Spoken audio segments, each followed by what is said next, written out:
भाइयों का हाल ये है कि दोस्त की बीवी से बड़ी हंसी मजाक के साथ बात करेंगे और अपनी बीवी की तरफ देखेंगे भी नहीं।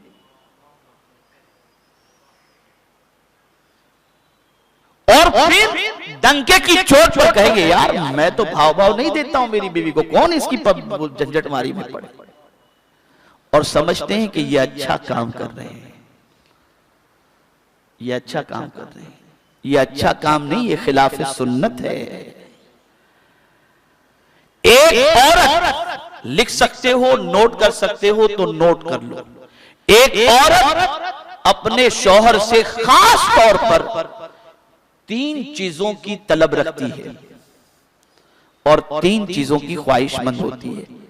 नंबर 1 तहफ्फुज, प्रोटेक्शन, कि शौहर उसे प्रोटेक्शन अता करे। वो चाहती है कि जब भी कोई मसला हो तो शौहर मेरे सामने खड़ा हो, मेरी हिफाजत के लिए खड़ा हो, मेरा सपोर्टी बन के खड़ा हो। खुद उम्मुल मुमिनीन हजरत आयशा सिद्दीका रदी अल्लाह तआला अन्हा सरकार सल्लल्लाहु अलैहि वसल्लम से हम कलामी का शर्फ हासिल कर रही थी। थोड़ी सी आवाज ऊंची हो गई। सैयदना सिद्दीक अकबर तशरीफ फरमा थे, देखा कि उम्मुल मुमिनीन की आवाज ऊंची हो रही है तो सिद्दीक अकबर बड़े अपनी बेटी की तरफ हजरत आयशा सिद्दीका की तरफ करीब था कि उन्हें जद्दोकोब करते। हुजूर ने उन्हें अपने पीछे छुपा लिया। यह है प्रोटेक्शन। सरकार ने अपनी बीवी को अपने पीछे छुपा लिया और प्रोटेक्शन फराहम किया। गोया हुजूर ये बता रहे हैं एक शौहर अपनी बीवी का सबसे बड़ा मुहाफिज हुआ करता है। तो एक औरत अपने शौहर से जिस चीज की सबसे ज्यादा तमन्ना रखती है वो है प्रोटेक्शन, तहफ्फुज। दूसरी चीज है अटेंशन, तवज्जो। वो चाहती है कि शौहर उसकी तरफ तवज्जो दे, वो चाहती है कि शौहर उसकी तरफ तवज्जो दे, लेकिन मियां की तवज्जो तो कहीं और होती है। आए पेपर पढ़ने में लग गए, व्हाट्सएप करने में लग गए, टीवी देखने में लग गए, बीवी की तरफ देखने का ख्याल भी नहीं और बात करने का भी ख्याल नहीं। ये देखिए यहीं से प्रॉब्लम्स शुरू होते हैं, यहीं से प्रॉब्लम्स शुरू होते हैं। जब आप बीवी को अटेंशन नहीं दोगे तो बीवी चाहेगी कि कहीं से अटेंशन मिलती हो वहां वो मुतवज्जे हो जाए, उस तरफ वो तवज्जो दे। नतीजतन बीवी की तवज्जो बट जाती है और कभी मां से ज्यादा बात करने लग जाती है, कभी भाई से ज्यादा बात करने लग जाती है, कभी रिश्तेदार से ज्यादा बात करने लग जाती है। और फिर मियां घर में एंट्री की और देखा बीवी बिजी है तो डांटने लग गए कि तुम तो जब देखो तब। तो आपने क्या गलती की, आप मुतवज्जे नहीं हुए? आपने अपनी बीवी पर तवज्जो क्यों नहीं दी? आप घर पहुंचते, उसकी तरफ मुतवज्जे होते, खैरियत दरियाफ्त करते। अरे रसूल गिरामी वक़ार सल्लल्लाहु अलैहि वसल्लम की कई अज़वाज थी, लेकिन मेरे आका सल्लल्लाहु अलैहि वसल्लम की आदत करीमा थी कि रोजाना असर की नमाज के बाद अपनी सारी बीवियों के घर पर जाकर हुजूर सबकी खैरियत दरियाफ्त किया करते थे। ये सरकार की आदत करीमा थी। अटेंशन, अरे इससे ज्यादा अटेंशन के हवाले से और क्या हो सकता है कि मुस्तफा जान रहमत सल्लल्लाहु अलैहि वसल्लम ने फरमाया अगर कोई शख्स अपनी बीवी के मुंह में हलाल का लुक़मा रखे उस पर अल्लाह सदके का सवाब अता फरमाता है।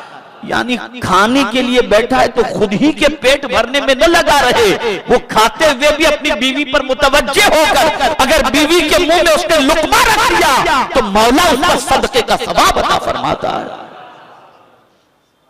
और यहां तो दाल में नमक ज्यादा हो गई तो झगड़ा, नमक ज्यादा हो गया तो झगड़ा, तुझे पकाना नहीं आता, तेरे माँ बाप ने नहीं सिखाया, यही सारी चीजें होती है।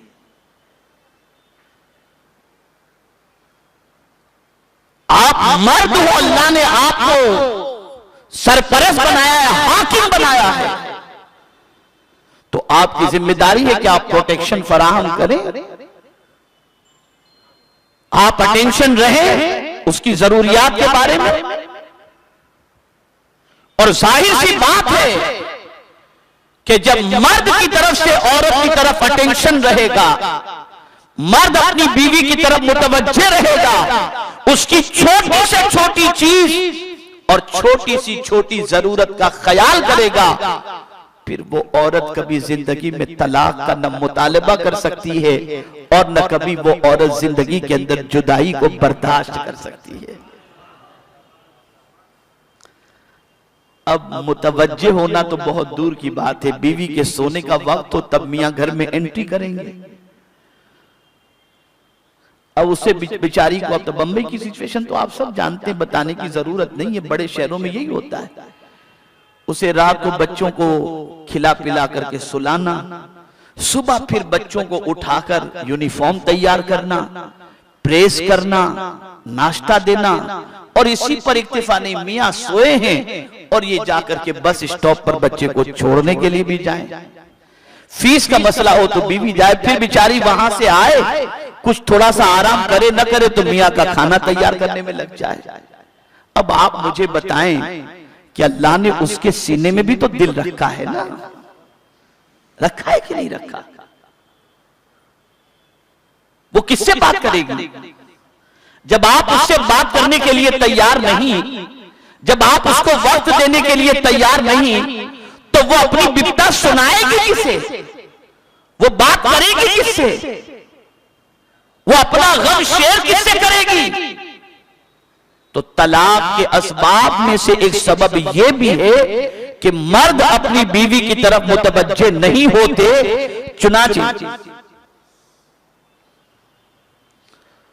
चुनाचे बहुत सारी बीवियों का दिमाग इससे खराब हो जाता है, वो डिस्टर्ब हो जाती है, अपसेट हो जाती है, नतीजतन वो इधर उधर कहीं भी बात करने में अपना वक्त जाया कर देती है। और फिर सुन लो इस लापरवाही का नतीजा क्या होता है। इस लापरवाही का नतीजा ये होता है कि फिर शौहर से बात करना ही अच्छा नहीं लगता, फिर अच्छा नहीं लगता है। लेकिन अगर कोई अपनी बीवी से हम कलाम होता रहे, उससे खैरियत पूछता रहे, उसकी जरूरियात का ख्याल करता रहे, तो ये बात आप अच्छी तरीके से जहन में रखें कि वो औरत मुसल्ले पर अपने शौहर के लिए दराज की उम्र बिल खैर की दुआ भी करेगी, और यह भी होगा कि वो अपने शौहर के बगैर जीना पसंद भी नहीं करेगी। तो दो चीजें हुई, प्रोटेक्शन, अटेंशन, और तीसरी चीज एप्रिशिएशन, हौसला अफजाई, उसकी तारीफ करो। ये नहीं कि उसके सामने को तू काली कलोटी उसको देख, ये नहीं। ये फैक्ट में जो, इसलिए कि मैं टॉपिक लेके चल रहा हूं तो मैं रीजन बताऊंगा आपको। उठते बैठते चलते फिरते सिर्फ गाना, और खुद अपनी शक्ल और अपनी आदत और अपने हुलिये को नहीं देखता और तमन्ना करते उसे कोई हूर मिल जाए।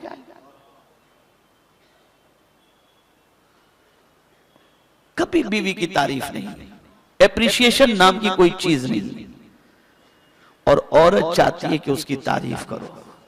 अरे नादानो, झूठी तारीफ भी अगर करते हो तो इसको भी शरीयत ने इजाजत दी है।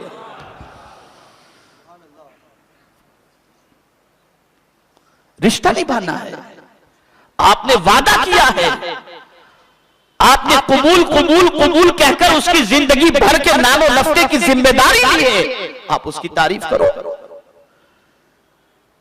कभी खाने की तारीफ आपने कर दी, कभी उसकी खूबसूरती की तारीफ आपने कर दी, कभी उसके घर के संवारने की तारीफ आपने कर दी, कभी बच्चों की तरबियत के हवाले से आपने तारीफ कर दी।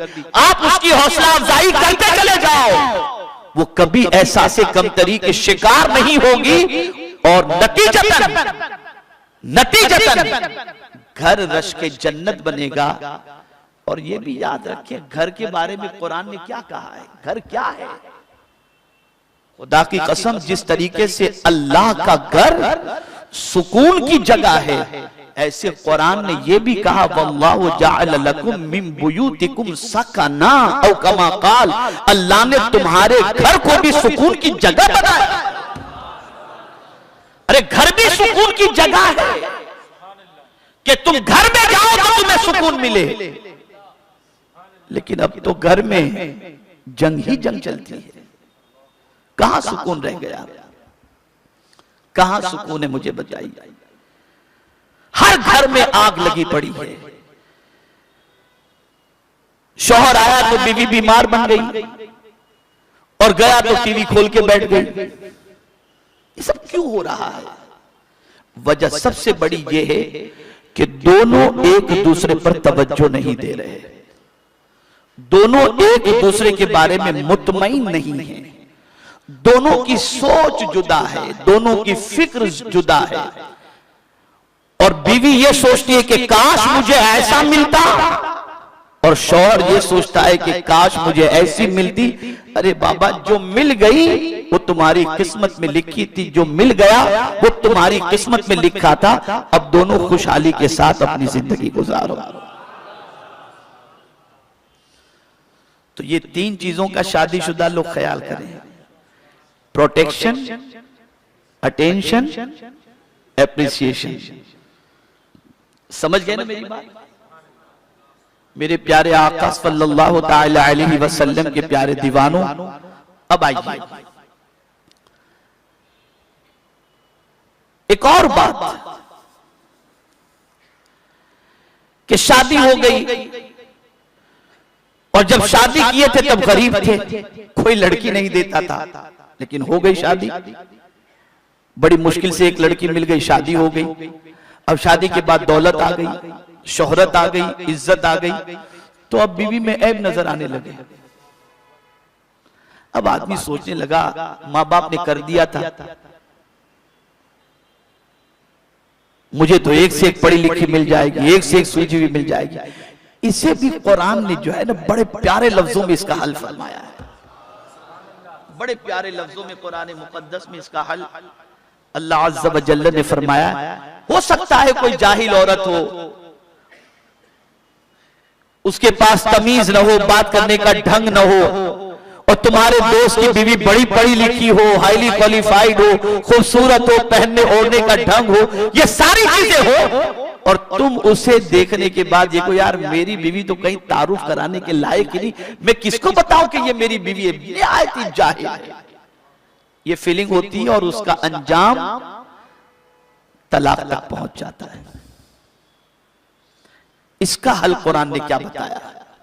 पढ़ो कुरान, समझो।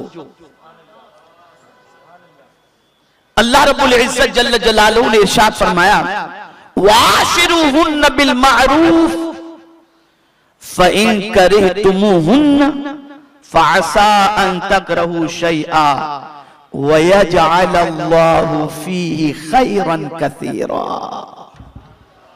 अल्लाह इरशाद फरमाता है, और उनसे अच्छा बर्ताव करो। किससे? बीवी से। कैसा बर्ताव करो? बोलो भाई, अच्छा बर्ताव करो। ये कौन कह रहा है? अल्लाह फरमा रहा है। कैसा बर्ताव करो? अच्छा बर्ताव करो। और अब आपको जो चीज बुरी लगती है ना, कुरान ने उसका इलाज बताया। अल्लाह इरशाद फरमाता है, फिर अगर वो तुम्हें पसंद ना आए, शादी तो हो गई, अब तुम्हें पसंद नहीं, कुर्बान जाइए मेरे करीम की अजमत पर, तो परवरदिगार इरशाद फरमाता है, तो करीब है कि कोई चीज तुम्हें नापसंद हो और अल्लाह उसमें तुम्हारे लिए भलाई रखे। यानी तुम्हें वो पसंद तो नहीं है, लेकिन उसमें तुम्हारे लिए भलाई है। अब इस पर जो मुफस्सिरीन ने फरमाया उसे सुनिए। मुफस्सिरीन फरमाते हैं, जो बीवी तुम्हें पसंद नहीं, लेकिन हो सकता है उसी के जरिए अल्लाह ने तुम्हारी रोजी रखी हो, उसी के बदन से तुम्हारे लिए ऐसी औलाद रखी हो जो तुम्हारी नजात का जरिया बन जाए। तुम तो शक्लो सूरत देख रहे हो, आदतों को देख रहे हो, लेकिन मौला उसके अंदर तुम्हारे लिए भलाई को देख रहा है, भलाई देख रहा है।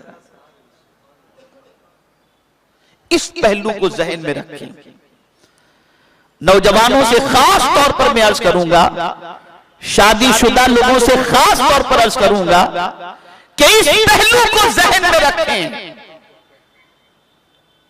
कि हम नहीं जानते कि अल्लाह ने उसके अंदर क्या भलाई रखी। अब बदअकीदों के अकीदे की भी थोड़ी सी धज्जियां उड़ाते हुए मैं कुछ अर्ज करूं, जो माज़ अल्लाह ये कहते हैं कि हुजूर की वजह से कुछ नहीं मिलता, सरकार के वसीले से कुछ नहीं मिलता। खुदा की कसम सुनो, एक सहाबी हुजूर के पास हाजिर हुए, अर्ज करते हैं हुजूर मैं तंगदस्त हूं, तंगदस्त हूं, सरकार कुछ इलाज फरमाए। आका ने इरशाद फरमाया शादी कर लो। वो अर्ज करते हैं हुजूर खुद का पूरा बड़ी मुश्किल से हो पाता है और बीवी की जिम्मेदारी का अल्लाह उसके नसीब से तुम्हें रोजी अता फरमाएगा। तो अगर किसी की वजह से कुछ नहीं मिलता तो मैं तुमसे पूछता हूं, जब बीवी की वजह से रोजी मिलती है तो मुस्तफा की वजह से क्या नहीं मिलेगा? सब कुछ मिलेगा, सब कुछ मिलेगा, हुजूर के वसीले से सब कुछ मिलेगा। तो मेरे प्यारे आका सल्लल्लाहु तआला अलैहि वसल्लम के प्यारे दीवानों, अगर बीवी के अंदर कोई कमी या नक्स हो तो अल्लाह ने सिर्फ उसको ऐबदार ही नहीं बनाया या उसके अंदर नक्स ही नहीं रखा, बल्कि अल्लाह ने उसके अंदर बहुत ज्यादा खैर भी रखी है, बहुत ज्यादा उसको भलाई भी रखी है, जो भलाई हम नहीं जानते, जो भलाई हम नहीं जानते। आज ही मेगा ब्लॉक होना था, पता नहीं क्या मसला। आज मेगा ब्लॉक है, इसलिए मुझे आप लोगों को जल्दी छोड़ना पड़ेगा। हालांकि बयान मैंने जल्दी शुरू किया और ये टॉपिक ऐसा है कि मैं चाह रहा था कि इस पर सैर हासिल गुफ्तगू हो जाए ताकि